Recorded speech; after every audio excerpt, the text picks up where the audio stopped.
Bueno, como quieran. Seguimos con la intervención de los permisos, Daniel, más o menos. ¿Seguimos? No, bueno. Para que ahí se pregunta menos y no se pone uno a lo de la mesa. Es la tradición. O sea. No, hombre, que creo que en este sentido coincidimos, ¿no? En que de alguna manera los cambios que se deben ir implantando, ¿no? en la propia orden ministerial, no solo en lo referente a lo administrativo, deberían ir un poco en la línea de que fueran las propias administraciones que se encargan de la inspección y del control de la propia vigilancia de la actividad nuestra, los que se encargaran también de emitir estos permisos, autorizaciones, aunque independientemente una cosa de la otra, el control de los medios y de los entornos en los que se vayan a realizar las actividades obviamente le van a seguir siendo competencia de las capitanías marinas. Creo que en ese sentido más o menos estamos de acuerdo. ¿Vale? E incluso ya en las reuniones que mantuvimos tanto con el director general como con el antiguo subdirector y el nuevo subdirector de Marina Mercante, parece que iban un poco en esa línea. Obviamente siempre requieren de muchas consultas, ¿no? A los departamentos jurídicos para saber cada paso si verdaderamente justifica o no justifica cualquier cambio legislativo. Pero bueno, parece que esa es la tendencia. Así que esperemos que en poco tiempo tengamos alguna solución, solamente por lo menos en la línea administrativa, que es la única que seguro que nosotros no podemos tocar sin ayuda de los demás. Bueno, por mi parte eso. Salvador, es Manuel. Es que como tienes el apellido como el nombre. Manolo. Manolo. Bien, esta mañana quedó pendiente la pregunta de si tenía sentido colocar una cámara hiperbárica, como si dijéramos, a pie de obra. Entonces, bueno, yo sé que esa es una idea muy sugerente para todos los buzos. A mí me parece muy bien que haya una cámara hiperbárica a pie de obra para hacer una descompresión en seco. Pero si me preguntáis que si sería interesante que hubiera una cámara hiperbárica a pie de obra para tratar un buzo accidentado, mi opinión, o sea, habiendo tratado durante estos 15 años cerca de 200 buzos en el hospital, mi opinión es que no. Porque si el accidente es un accidente leve, no hay ningún problema en llevarlo al hospital. Y si es un accidente grave, no vais a tener los medios para tratarlo. O sea, cuando el buzo llega al hospital, nosotros hacemos una valoración, intentamos no perder tiempo. Pero hay que sacarle sangre, hay que hacer una analítica. A veces le hacemos una radiografía de tórax, a veces no se la hacemos. Pero necesitas cogerle una vía, necesitas ponerle una sonda. A veces lo tienes que sedar y lo tienes que intubar y ventilar artificialmente. Entonces, claro, todo eso no se puede hacer en una cámara que esté en un barco, a no ser que tuvierais personal médico. Entonces, si el buzo que sale tiene un vent, se le puede llevar perfectamente a la cámara hiperbárica, y si el buzo que sale hemipléjico, no lo vais a poder tratar. Y esa es mi opinión. Ahora, si el buzo que sale le vais a hacer una descompresión en seco, me parece perfecto. O sea, ahí sí que le veo sentido, por las condiciones de la mar, porque el agua está fría, por mil cosas. Pero plantearos la posibilidad, yo sé que es sugerente, pero plantearse la posibilidad de tratar un accidente grave de buceo in situ. Este año estuve yo en el Congreso de la Sociedad Francesa. La Sociedad Francesa se había desplazado el año pasado a Vietnam y habían puesto en práctica algo que ha sido siempre muy controvertido: la recompresión en el agua de los buzos vietnamitas que se dedican con equipo autónomo a marisquear. Entonces, pero es que no tienen ninguna cámara hiperbárica, no hay ninguna posibilidad, y hay muchos buzos que quedan con lesiones neurológicas irreversibles. Y dado que el agua tiene una cierta temperatura, los franceses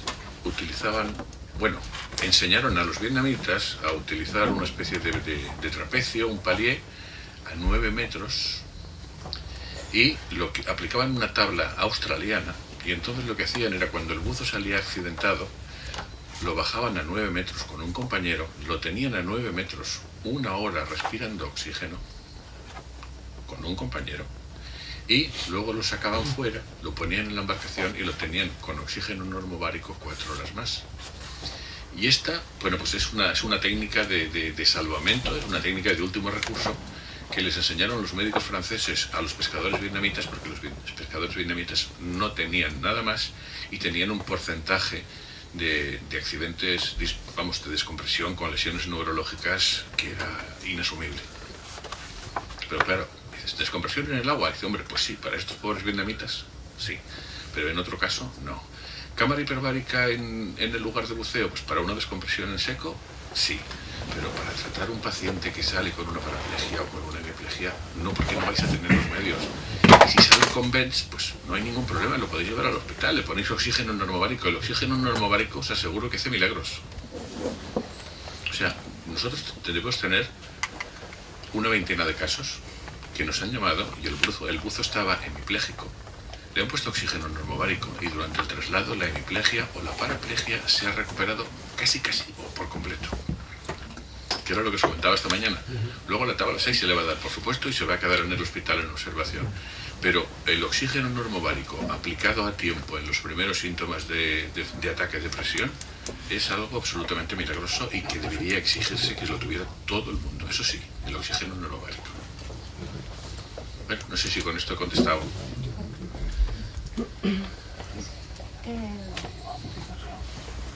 Vamos a usar el micro. No hace falta, la verdad. Pero es mejor que sí. Pégatelo aquí. Aquí.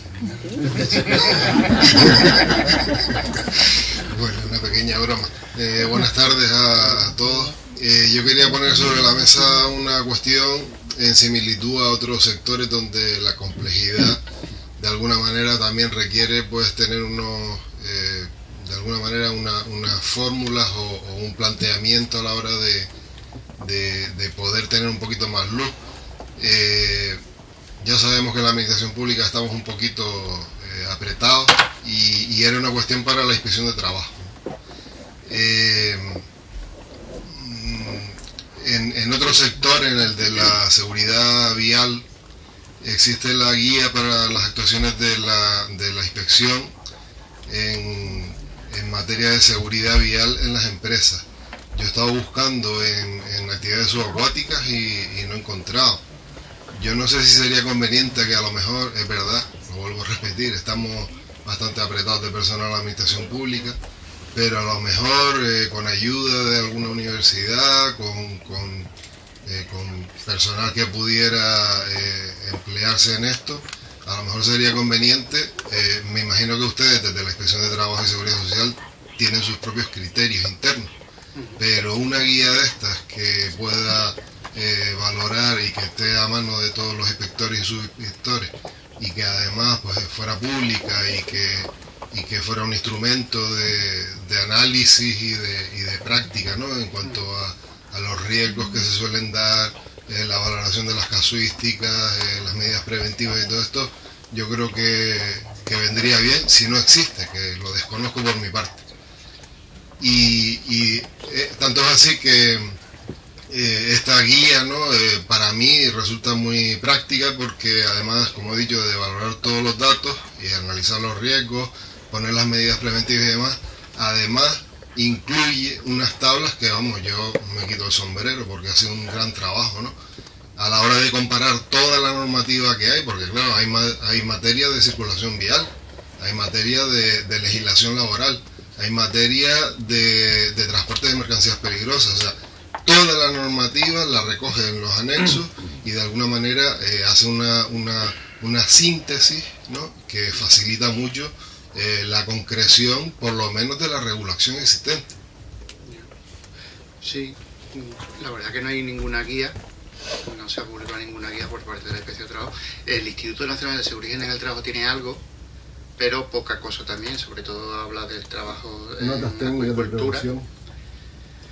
Y ya bueno, como he expuesto esta mañana, pues que evidentemente hemos estado alejados de las actividades subacuáticas en general, porque se conoce que bueno, que ha habido siempre un problema. La normativa es una normativa que emite Fomento, no hay una normativa laboral concreta para este sector. Tradicionalmente siempre ha sido Fomento aquí en muchos sitios, en los países europeos. O sea, España no es un país aislado, sino sin perjuicio de que se pueda actuar, lógicamente, ¿no? Pero sí sería una buena idea hacer algo de eso, ¿no? Una guía, un pequeño, publicar algo sobre la materia en colaboración lógicamente con las asociaciones empresariales, con Fomento sobre todo. Y lo que me comentas de tráfico es que eso fue una iniciativa que adoptó la Dirección General de Tráfico, si no recuerdo, que había un director general que era inspector de trabajo y tenía relación con los accidentes en misión de tráfico, o sea, los accidentes de los transportistas que van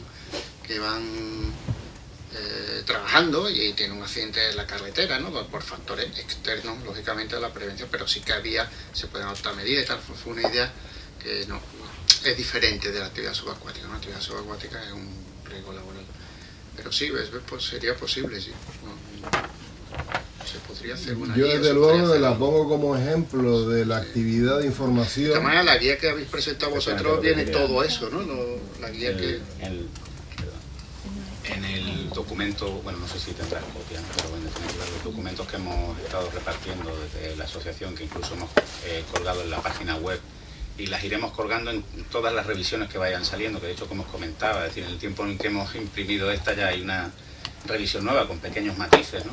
Pero incluso estas jornadas sirven para corregir quizá interpretaciones, ¿no? Como vimos esta mañana, esa duda, digamos, que todavía sigue existiendo, ¿no? Sobre la instrucción técnica que se le debe aplicar a los envases a presión y tal. Pues se trata de que esa guía sirva precisamente y especialmente para la inspección de trabajo, para la Guardia Civil e incluso para las empresas que vayan a contratar los servicios. Y que al final son muchos elementos que deben y tienen una responsabilidad que les obliga a por lo menos tener un conocimiento sobre la normativa que se debe aplicar. Incluso, bueno, lo habíamos comentado antes con la Guardia Civil, desde la NEB hemos desarrollado un checklist, digamos, para comprobar realmente que se están aplicando todos aquellos elementos y todos esos puntos que requieren de una supervisión en materia de seguridad, obviamente. O sea, no se trata de hablar de si es una marca de un compresor o el modelo X o el modelo Y, sino simplemente que verdaderamente todos los elementos que son susceptibles de requerir un punto de control se pueden realizar. Y es un listado, no recuerdo ahora si pueden ser a lo mejor 4 o 5 páginas, y básicamente es un sí, no, sí, no, sí, no, sí, no, y que después o sea, simplemente para valorar si se ha cumplido con la normativa, digamos, que se debería cumplir. No entramos en ningún caso a hacer una valoración de sanciones, ni mucho menos, que eso no es competencia nuestra. Pero estos dos documentos están ahora mismo en la mesa de la NEP, y bueno, y afortunadamente uno de ellos por lo menos sí está ya. Sí, lo que pasa es que yo creo que la guía esta que nos has entregado, esa guía creo que debe ser la base para llegar a un documento como la guía de la inspección, porque es mucho más. O sea, yo les invito, yo siempre la pongo como ejemplo a mi alumnado, porque es un ejemplo del trabajo, que es la labor menos conocida de la inspección, que es la de información, de hecho, la de formación. Esta jornada ha sido un poco la primicia, ¿no? Es decir, ha sido la primera vez que hemos presentado esta, a excepción solamente de una asamblea general que hemos tenido en la NEP, pero es la primera vez que sacamos esta guía de forma pública. Hemos tenido reuniones, obviamente, con la Guardia Civil, con los GEAS en Madrid, hemos tenido reuniones con la Dirección General de Marina Mercante, tenemos pendiente una reunión con Inspección de Trabajo, la Dirección General de Inspección de Trabajo en Madrid, para precisamente ofrecer este documento, que, como ya hemos dicho, realmente es un documento absolutamente dinámico y que en ningún caso pretende parecer como la verdad absoluta, ni mucho menos, es decir, que sirva como guía, quizá el inicio de trabajo. Y en ningún caso es necesario que sea de uno o de otro, es decir, se trata de que sea una herramienta útil y que sirva para todo el mundo, con lo cual la propuesta obviamente me parece perfecta y obviamente casi que le corresponderá después a la Dirección General de Inspección de Trabajo o al organismo que le competa, si es al INS o a quien sea, de tomar esta guía como base de trabajo para que después elaboren ellos la suya propia y, si lo estiman oportuno, hacerla pública. O sea, y ya para acabar, si van a revisar la guía, acuérdate lo que planteé ayer, lo del tema de la coordinación empresarial, el Real Decreto 171, sí, que a lo mejor merece la pena ahondar en esa materia. Sí, obviamente, lo que decía, bueno, y de hecho lo que se ha expuesto hoy también, ¿no? La Ley de Prevención de Riesgos Laborales no son solamente los documentos, sino que de ahí emanan una cantidad de órdenes y de decretos y de instrucciones que pueden ir complementando la guía, ¿no? O sea, esto puede ser solamente el origen, que se puede ramificar hasta donde se quiera. ¿Más cositas? que antes hice una pregunta y me dijeron que esperara el turno de los médicos. Y nada, era hablar sobre las derogaciones que hay de leyes, ¿no? Que como antiguamente se buceaban 5 horas, luego pasamos a 4, ahora hemos pasado a 3. Supongo que todo eso lleva un estudio médico que lo apoya o un estudio científico, no que se cambien porque se cambien. Entonces me gustaría, para mí es obvio, pero para que quede claro. Sí, efectivamente, pero vamos a ver, son estudios, podríamos decir, empíricos estadísticos, exactamente igual que ocurre con el diseño de las tablas de descompresión, las tablas de descompresión de buzos, por ejemplo, las de la US Navy. Esas tablas se han ido confeccionando a lo largo de los años y se han ido corrigiendo periódicamente. Las de la US Navy, por ejemplo, se han ido corrigiendo para garantizar que los buzos, que menos de un 5% de los buzos saliera con sintomatología. Entonces, la jornada laboral, esta mañana lo comentaba, la jornada laboral de los buzos de Nueva York en el puente de Brooklyn era de 4 horas. Entonces, se ha ido modificando la jornada laboral y se ha visto que 180 minutos de tiempo para una profundidad superior a 10 metros, incluida la descompresión, es un tiempo que te garantiza que un porcentaje muy bajo de trabajadores saldrá con síntomas. Pero ese cálculo está basado en cuanto a riesgos de descompresión. Sí, pero no es como un ordenador de buceo, que el ordenador por ejemplo, de buceo es un cálculo con ordenador, con una serie de tejidos, con unas fórmulas matemáticas. Por ejemplo, en saturación, cuando tú haces inversión sala de campana, según estipulado en el INCA, dependiendo si aplica normativa INCA, te dice que son 6 horas máximo de agua. O sea, a mí me choca, llevando a un medio hostil, como puede ser la saturación, que está a una profundidad, respirando helio, con agua caliente y tal, el tiempo sea 6 horas, porque no tienes deco, porque está saturado, no tienes deco, obviamente no tengas eco, y en profundidades inferiores a 10 metros se planteen 5. Y excepcionalmente, porque si hay cambio de presión. No, pero es que en saturación igual, la campana la tienes tú 12 metros por encima de tu cota de trabajo. Pero tu presión no cambia. Sí, tu presión cambia. Tú tienes tu la cota. La diferencia de presión nunca llega a ser 2:1. Tu cota de trabajo está por encima 12 metros. 12 metros a 200 metros no es lo mismo que 12 metros en superficie. El cambio de es lo presión. mismo, No, la variación de presión no. Está a 10 metros. No, en uno estás a 20 bar y si bajas 12 metros estás a 20,01 bar y en cambio a 12 metros pasas de 0 bar a 1,2. Tú estás en 200 metros y tu cota es 0. Sí. Tu cota es 0. No, tu cota no Tu es incursión. Tú estás saturado a una presión y tu cota es 0. No, tu cota es 20. Tu cota es 20, pero el riesgo que tienes, o sea, aquí te saturan a una profundidad para la equivalencia. Pero Álvaro, quiero traemos la atención sobre un tema muy concreto nada más. Mira, desde el punto de vista fisiológico, que por ejemplo te puedo decir que en Noruega, las tablas noruegas, la saturación lo que te dicen que cada 90 minutos tienes que retornar a campana, quitarte el casco y tratarte durante 20 minutos para volver a salir. O sea, hay diferencia de baremos y de tablas. Mira, lo que pasa que sí, es correcto eso, pero tú tienes que ver que estás a 20 y tienes una variación de 1,2, ¿vale? Pero estás a 20 saturado. Mientras que desde el punto de vista fisiológico de un buceador en peuja cota, tú lo que pasas es a que tu organismo trabaje al doble de presión en los 10 primeros metros. Lo vuelves a doblar en los 30 metros y no lo vuelves a doblar ya hasta los 70. Por lo tanto, los más peligrosos desde el punto de vista fisiológico son los que haces trabajar al organismo al doble de su capacidad. Y eso es lo que la comunidad científica tiene en cuenta siempre. Esos doblajes tan bravos con respecto a la fisiología humana. No al hecho de que, no, estoy saturado a 20 como si fuera 0 y mi variación es 1,2 que es como si fuera 10 metros. No. Aquí lo que se trata es de que tu fisiología humana, con respecto a todo lo que se conlleva a eso, pasa a ser el doble. Se estresa al doble y siempre desde 0 al doble. Mientras que tú estás saturado ya, estás a 20 y sí tienes esa variación, pero no es comparable desde el punto de vista fisiológico. Aparte está saturado y no va a asumir más nitrógeno. Está saturado, No, ya está. la presión parcial, a ver, tú tienes una presión parcial en campana, o sea, en el hábitat, y cuando tienes en campana tienes otra diferente. O sea, te varían las presiones, la misma que tú tienes en el hábitat no es la misma que la que tienes en campana. Pero es que la variación, digamos, si lo miráramos desde el punto de vista porcentual, la variación porcentual puede ser del 0,1%.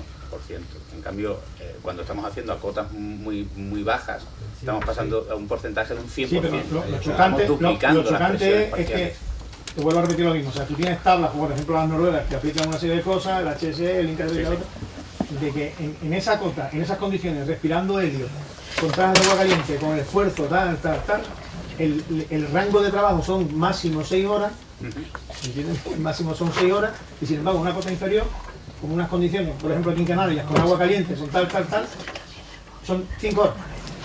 Son 3. Son tres.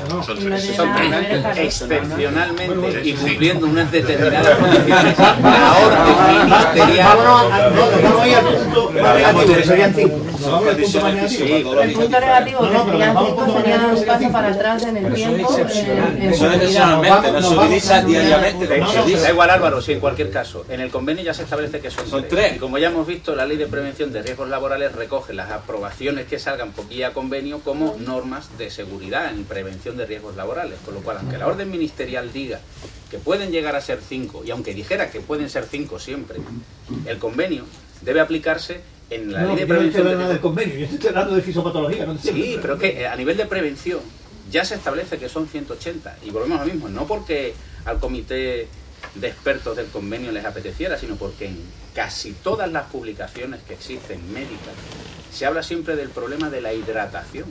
El problema de la hidratación no es un capricho médico, es un capricho fisiológico. Nuestro cuerpo necesita ser rehidratado y sabemos la deshidratación que se sufre, que es igual a pocas cotas o a muchas cotas, pero el efecto que tiene no puede ser el mismo.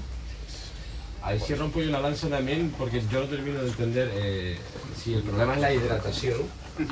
¿Por qué no lo podemos resolver pues obligando a parar la inmersión a las 2 horas, hidratarse y volver a continuar hasta un máximo? Como que hacen los noruegos en Tarpana. Sí, o sea, y estoy de acuerdo, o sea, no termino de comprender si el motivo es la hidratación, ¿vale? Es comprensible, bueno, paramos a las 2 horas, 3 horas, cuando se estipule, cuando los estudios...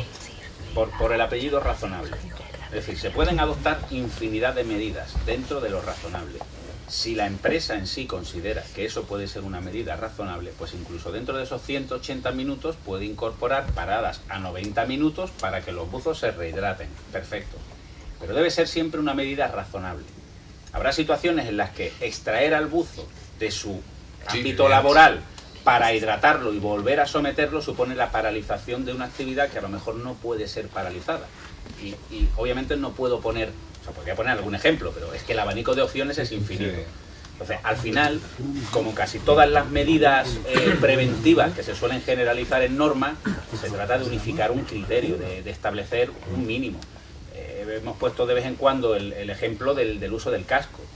El casco es prácticamente obligatorio en todos los sitios. Y en cambio hay sitios donde la posibilidad de caída de objetos a distinto nivel no existe. Estás trabajando prácticamente en un desierto. Pero es obligatorio. Y al final te tienes que basar en estudios casi estadísticos. Está comprobado que en centros de trabajo donde todo el mundo lleva un EPI de tipo tal, incluidos el casco, hay una siniestralidad inferior o incluso los accidentes que ocurran tienen una gravedad inferior. El tema del casco muchas veces también es para que el trabajador tenga el concepto de que sea una cosa habitual ponerte el casco. Si estás acostumbrado a llevar siempre el casco, ya por inercia te pones el casco, sea en un sitio que no tenga peligro. A los buzos entonces nos hace falta un poquito una más. grapa. Cuesta más entender estas cosas. Un grapadito. ¿Más cositas? Yo tenía 2 preguntas muy concretas que son para buceo en alta mar, sobre todo, que es lo que me afecta. La normativa dice que hay que estar a menos de 2 horas de una cámara hiperbárica, bien sea por helicóptero o como sea. Quiero saber si se puede bucear, realizar un trabajo submarino en buceo, estando eso en alta mar, no teniendo una cámara hiperbárica cerca, a 5 metros, pongamos, no más de 10 metros. Y el otro, si se puede cargar botellas a bordo en un buque, esto más concretamente para capitanía, si necesito el certificado, teniendo todos los certificados y todo en regla, de botellas, compresores, todo en regla, si capitanía también tiene que dar un certificado para poder cargar las botellas. ¿Quién contesta? Yo no. Las botellas de aire comprimido. Sí, para los equipos de bombero y las botellas de buceo, sí. Pero en un buque mercante. Sí. Sí, bueno, los gases comprimidos son mercancías peligrosas. Debe contar, claro, son clase 2.1, ¿no? Entonces, los buques que quieran llevar esas mercancías, pues tienen que tener un certificado de mercancía, de aptitud de mercancías peligrosas. Lo que pasa es que yo desconozco ahora, hay unas cantidades limitadas. Una cosa es que uno lleve unas botellas y otro es que vaya como carga también. Hay ciertas mercancías peligrosas que tienen unas cantidades limitadas, que si se lleva menos de esa cantidad, pues está exento, pero yo ahora mismo desconozco qué cantidades limitadas hay para los gases comprimidos, pero sí sé que entra dentro de la clasificación de mercancías peligrosas. Pero teniendo el compresor un certificado de industria, haría falta también que Capitanía, digámoslo, del visto bueno para poder usar ese compresor a bordo. Mira, vamos a ver, yo creo que fue motivo esta mañana de mi exposición y por eso quiero contestarle. La orden de 14 de octubre del 97 establece claramente que cualquier línea de alta presión, baja presión, incluido compresores, cámaras hiperbáricas, deben contar con todos sus certificados de fabricación. Eso es lo primero. Una vez que eso lo queremos instalar en una instalación fija en tierra, depende del reglamento de aparatos a presión y de la ITC 5 o 6, en función de cómo sea, del Departamento de Industria. Si todo eso lo queremos trasladar a bordo de un buque para tener la cámara hiperbárica en el buque, el compresor en el buque y sus líneas de instalación, hay un formulario en la propia orden de 14 de octubre del 97 del Ministerio de Fomento que establece que ese formulario por parte del armador lo tiene que cubrir, completar y adjuntar todos los certificados de esos aparatos de alta y baja presión y presentarlos en su despacho del buque en la Capitanía, para que el inspector de buque, en el certificado de seguridad del buque, si cumple todos los requisitos establecidos por la norma, por la OMI, los ponga en el certificado de seguridad. Y no es el primero ni el último buque en este país que tiene cámara hiperbárica a bordo, que tiene compresor, y nosotros cuando inspeccionamos el buque, lo primero que hacemos es pedirle el certificado de seguridad. Yo cojo el certificado de seguridad y voy a las observaciones, me pone compresor, marca tal, tantos metros cúbicos, cámara hiperbárica tal, y sellado ¿por quién? Por el inspector de buque y la Capitanía Marítima. A la vista de eso, esa instalación para mí cumple la norma, porque la Capitanía Marítima me la ha incorporado ahí, el capitán marítimo con su inspector de buque, me ha despachado ese buque con certificado de seguridad que pone todo eso. Si yo encuentro a bordo del buque cualquier tipo de instalación, aparato de alta presión, compresor o cámara, que no está incorporado en el certificado de seguridad del buque, paralizo el buque, me pongo en contacto con la Capitanía Marítima y le propongo el precinto, la inmovilización en función del peligro que corresponda según donde esté. Pero eso funciona así, está perfectamente. Tiene usted los formularios en la orden 14 de octubre del 97. Boletín Oficial del Estado número 280. Saca fotocopias, cubre, fabuloso. Y a presentarlo al despacho, claro. Entonces eso se aplica también a las embarcaciones de trabajo, o sea, no fuera offshore, sino embarcaciones de trabajo. Cualquier buque. Cualquier buque. Cualquier buque. Pero aquí controla las revisiones de esos equipos, porque la industria, la ITC 05, 06, en este caso 05. No hay ITC 05 ni 06 en el mar. Porque la industria no está en el mar, pero aquí controla las revisiones, porque yo les puedo presentar un documento de hace 10 años. No, los certificados de seguridad del buque tienen fecha de caducidad. Tienen fecha de caducidad, en función del porte del buque y su despacho, según la categoría y clase. Eso ya el capitán marítimo lo puede contestar mejor que yo. En su ponencia dijo que simplemente se presentaba la documentación y nadie la verificaba. Sí, claro, pero vamos a ver una cosa. Yo lo que no puedo entrar en todas las tipologías de despacho de buques que hay según la lista y tipos de actividad que realiza el buque. Yo le puedo decir, por ejemplo, que yo trabajo mucho con el tema del coral. Los coraleros que tienen cámara hiperbárica a bordo, aparte de cumplir todos los requisitos establecidos por industria para tener los certificados de la cámara, cuando están instaladas a bordo del buque, son barcos de la cuarta lista para extracción de coral, identificados de una forma determinada, y el inspector de buques en el certificado de seguridad se lo incorpora. ¿Que no está incorporado? Yo me pongo en contacto o inmovilizo precinto, según lo que me diga él. A partir de ahí, que el tío quiere seguir navegando, que lo saque fuera. Pero si no está en el certificado de seguridad del buque, el buque no se mueve. Es así, claro. Ahora, evidentemente los certificados de seguridad caducan, pero en función de la lista del buque, la tipología y el tipo de clase o categoría del buque. Yo lo que voy es que lo que caduca son las instalaciones, que tiene que tener una revisión. Sí, pero las revisiones son a través de la OMI, lo que establece la Organización Marítima Internacional en lo referente a la seguridad en los buques. Tiene un reglamento distinto de lo que es el reglamento de industria en tierra. No quieran ustedes aplicar el reglamento de industria a bordo de un buque porque no tiene capacidad jurídica.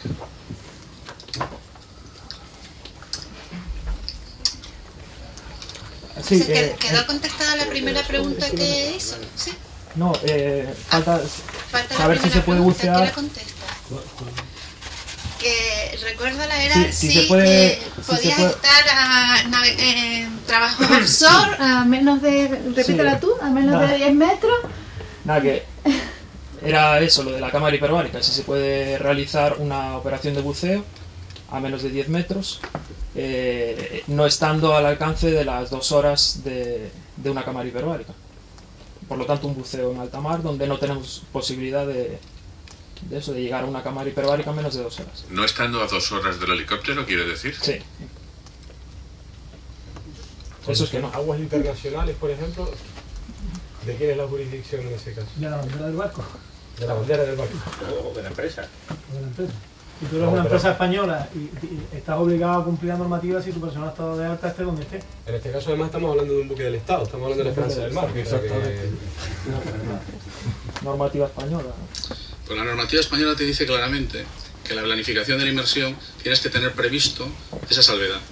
Entonces, teniendo en cuenta que no cumples, porque estás diciendo que no estás a 2 horas, ¿no? No estás a 2 horas de tal y cual, lo que tienes que tener es previsto la planificación de la incidencia, ante no poder evacuarlo. La misma orden ministerial establece claramente que entre las incidencias de las características por profundidad o distancia se recomienda tener cámara hiperbárica a bordo. Es así de claro. Y eso no solamente queda aislado ahí, ni es aséptico ahí. Continúa diciendo que además entonces, en esa circunstancia, tendrás que tener un servicio médico contratado que te atienda las 24 horas. Eso se hace vía teléfono. De Esperanza del Mar no vamos a hablar con respecto a la consulta radio, porque estamos en lo mismo. O sea, el que diga aquí ahora, no, es que no vale llamar al médico hiperbarista y que me diga, no, mire, Esperanza del Mar, consulta radiomédica, ¿no? O sea, es lo mismo, exactamente lo mismo. No dejas de ser las manos del médico en el sitio, ¿no? Me refería porque se realizan operaciones de buceo unas veces más forzadas que otras, porque son situaciones un poco complicadas donde tienes que salvar un poquito al barco, por así decirlo, de unas circunstancias muy particulares, y me refería más que nada a eso, para saber a qué atenernos. El plan de actuación, la norma lo deja claro. Y tú tienes que tener un plan de aplicación de la seguridad del buceo en cualquier situación. Si estás a más de 2 horas del medio más rápido de evacuación, tienes que dotarte de otros medios. Y la misma norma te dice que entonces se recomienda tener a bordo una cámara hiperbárica. Además de todo lo que conlleva eso, que digo, no finaliza ahí, sino que es tener un servicio médico contratado de asistencia 24 horas en contacto telefónico, etcétera, etcétera. Claro, imposibles no podemos poner, ¿no? No podemos poner cohetes ni cosas de esas. Ni... Servicio médico hiperbárico, por supuesto. Hombre. Perdone por una... me ha faltado dramatización, ¿eh? Pero sí. Sí, sí, no, hombre, siempre que hablamos de la orden de 14 de octubre de 97 nos hemos de referir al artículo 25 de la norma. El artículo 25 de la norma establece que será un médico con titulación, especialidad, certificado o diploma relacionado con las actividades subacuáticas emitido por un organismo oficial. Siempre será en esa línea. Vale.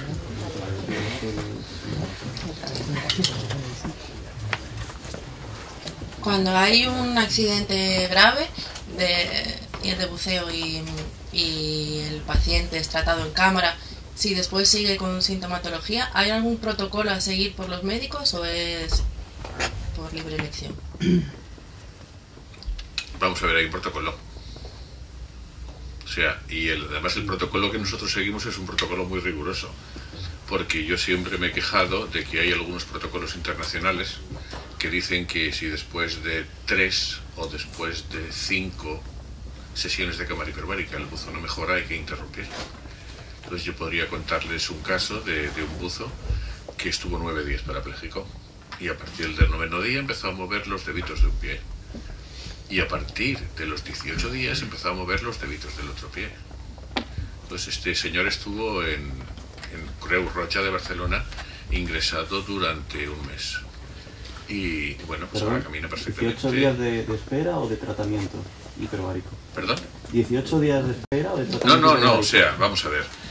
El accidente fue un sábado, se le hizo una tabla 6 el mismo sábado, estaba parapléjico, se repitieron los tratamientos ya, pero con tablas, no tablas de...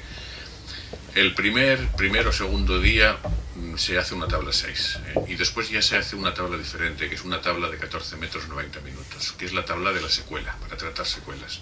Entonces a este señor se le estuvieron dando tablas diariamente y al 9º día, cuando ya estaban planteándose en Barcelona mandarlo al hospital de parapléjicos,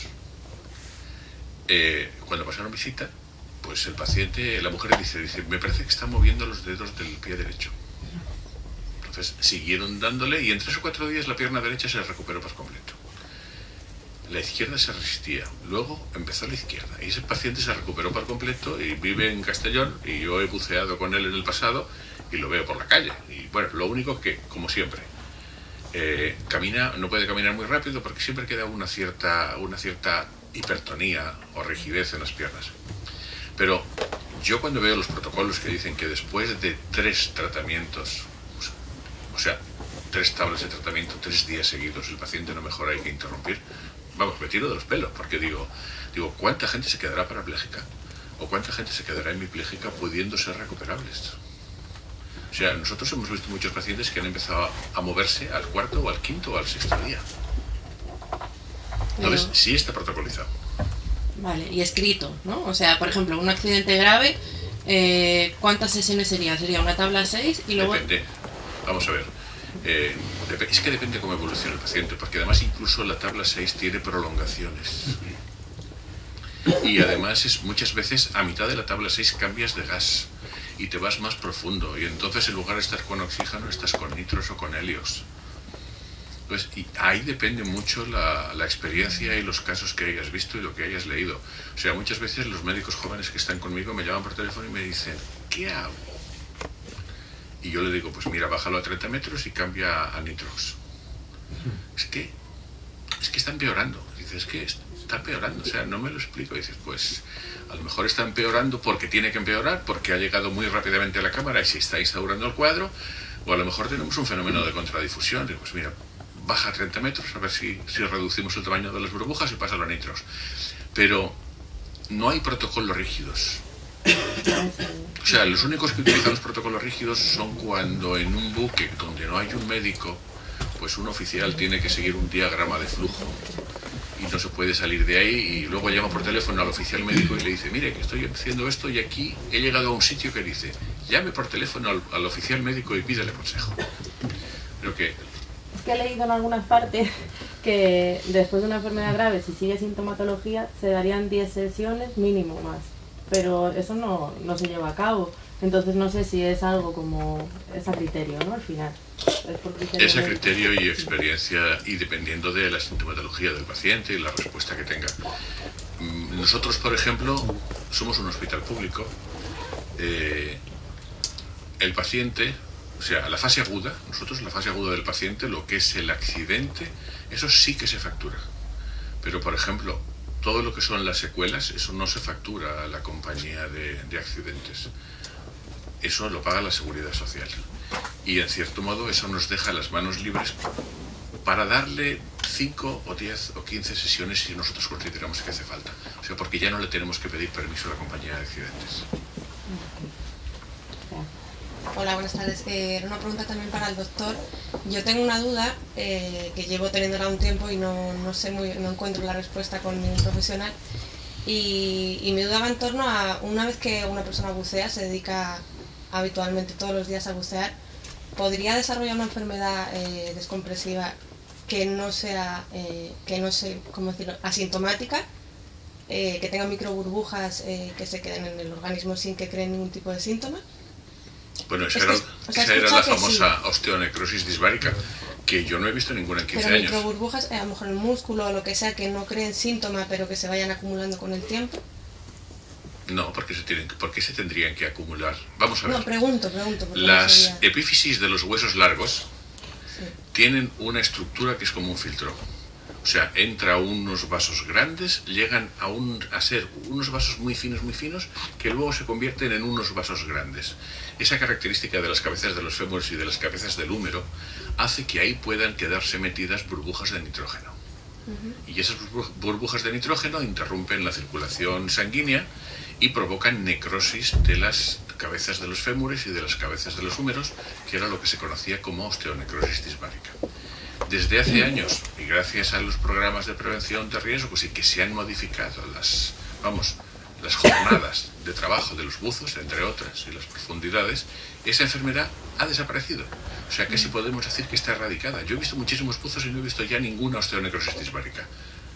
Y por ejemplo, perdón, para algunas de las lesiones que usted ha comentado, que a lo mejor pues en el análisis principal no se hacen radiografías, o por ejemplo en buceo recreativo no se hacen radiografías cuando hace un reconocimiento médico, se podría evitar, si se desarrollan con el tiempo este tipo de enfermedades.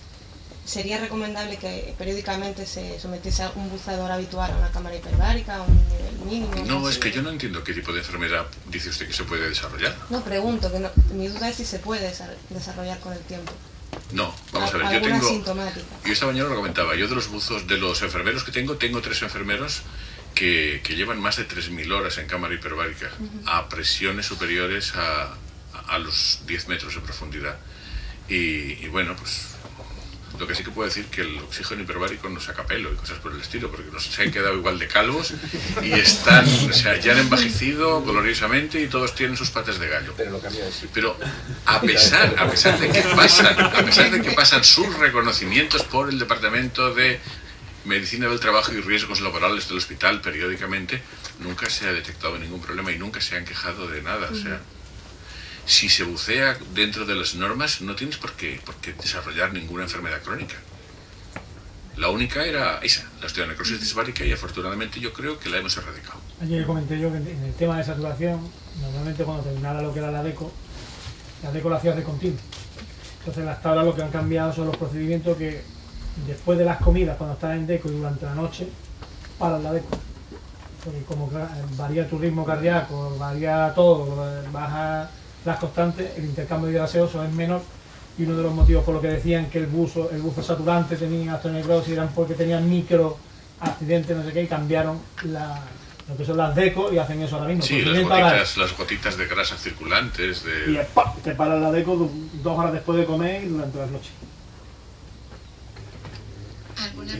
Y después yo creo que habría que cambiar un concepto sobre la pregunta que ha formulado usted, porque realmente lo que hay que tener en cuenta es que esas microburbujas asintomáticas que decía usted en un primer momento, si fueran a un nivel determinado que pudieran ocasionar vascularmente algún tipo de lesión, producirían ese tipo de lesión, pero esa acumulación de microburbujas todos los días es que cada 12 horas se elimina, O sea, esa acumulación que le he entendido yo, parece ser, de que de cada día en cada día esas microburbujas irían acumulando unas con las otras. En el periodo que tenemos de saturación de tejidos, a las 12 horas de haber finalizado la inmersión, las microburbujas han desaparecido.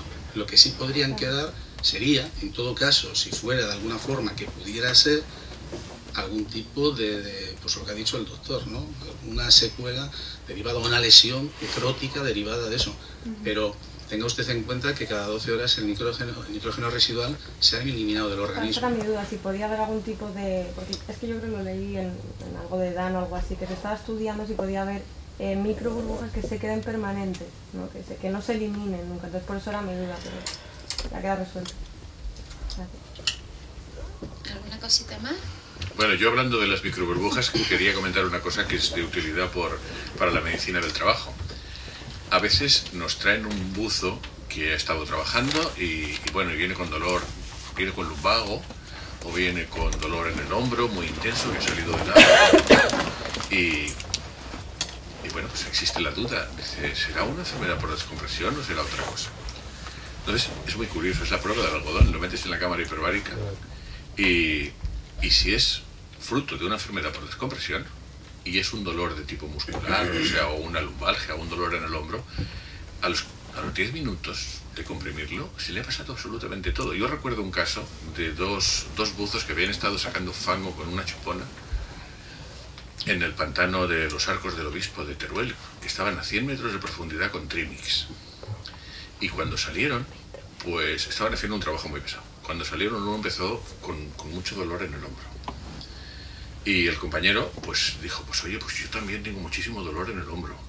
Y los evacuaron en helicóptero desde Teruel a la cámara hiperbárica de Castellón. Y los metimos a los dos en la cámara hiperbárica, comprimimos y yo estaba con ellos. Porque normalmente lo que hacemos es la fase profunda de los 18 metros está el médico. Y luego, en el pase de 18 a 9 metros, normalmente el médico entra el enfermero y el médico sale. En fin, eso con pacientes que no están graves. Con pacientes que están graves nos quedamos todos dentro y entonces cambiamos médico por médico, enfermero por enfermero. Bueno, pues a los 10 minutos, uno de los dos me dice, esto funciona, estoy muchísimo mejor. Y el otro dice, pues a mí me sigue doliendo. Bueno, terminamos la tabla. Y cuando terminamos la tabla, uno estaba fenomenal y el otro dice, a mí me sigue doliendo. Y digo, bueno, pues vente para acá que te voy a poner una infiltración porque está claro. O sea, que a ti te duele el hombro por el esfuerzo mecánico que has estado haciendo. Y tu compañero sí tenía una enfermedad por descompresión. Entonces, en ocasiones ocurre que viene un paciente que tiene vents.